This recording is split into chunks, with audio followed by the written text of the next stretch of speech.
হিজরতের পর থেকে যখনই বাতিল শক্তিরা চুক্তি ভঙ্গ করত বা সরাসরি ইসলাম অথবা মুসলমানদের বিরুদ্ধে অবস্থান করত, ঠিক তখনই আল্লাহর রাসূল দুটোর যে কোনো একটি কাজ করতেন। হয় তাদের বিরুদ্ধে সশস্ত্র অভিযান চালাতেন, নতুবা শহর বা দেশ থেকে অভিশপ্ত বাহিনীকে বিতাড়িত করে দিতেন। এই দুয়ের বাইরে কোনো কিছু তিনি করতেন না। বর্তমানে আমরা নিজেরা এতটা দুর্বল, এতটা ক্ষীণ যে উপযুক্ত দুটোর কোনোটি করতে সামর্থ্য রাখি না। বড় গলায় নবীর উম্মত বলে ঘোষণা দিলেও নবীর রেখে যাওয়া অধিকাংশ আদর্শ থেকে আজকে আমরা দূরে আছি। আদর্শ পালন করতে ব্যর্থ, সেন্ট্রালি নেতৃত্ব শূন্য, রাষ্ট্রীয় ক্ষমতার অভাব, ইমানি দুর্বলতার কারণে আমরা এখন পরগাছা হয়েছি, ছন্নছাড়া হয়েছি, পরাধীন হয়েছি। দু হাত পা বাঁধা অবস্থায় জীবন পার করছি। উপর্যুপরি আঘাত করতে থাকা বাতিলের বিরুদ্ধে লড়াই করার হিম্মত আমাদের নেই।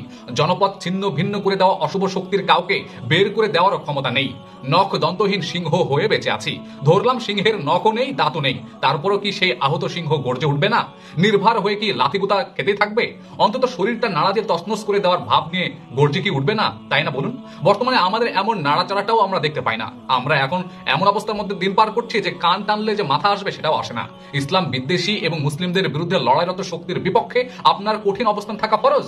তাদের থেকে বারাত ঘোষণা করা বাধ্যতামূলক। সম্পর্কের প্রতিটি স্তরে বাঁধ নির্মাণ করা অত্যাবশ্যক। আপনার থেকে যেন সেই বাতিল শক্তি এক পয়সার উপকার না পায় খেয়াল রাখা জরুরি। দিনরাত 24 ঘন্টা তারা আপনার ভাই বোনকে জবেহ করছে, হত্যা করছে, আপনি তাদের ছুরি ধার দিয়ে দেবেন?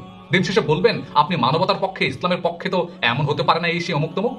আপনি কি মুনাফিকে আচরণ করবেন এভাবেই? আপনার কর্তব্য হচ্ছে পায়ে টু পায়ে প্রতিশোধ নেওয়ার। আপনার কর্তব্য হচ্ছে ইসলামের পুঙ্খানুপুঙ্খ জিনিসগুলো মেনে চলার। কোক সহ অন্যান্য পণ্য বয়কটের ব্যাপারটা আমাদের বৃহৎ দায়িত্বের ছোট একটি শাখা মাত্র।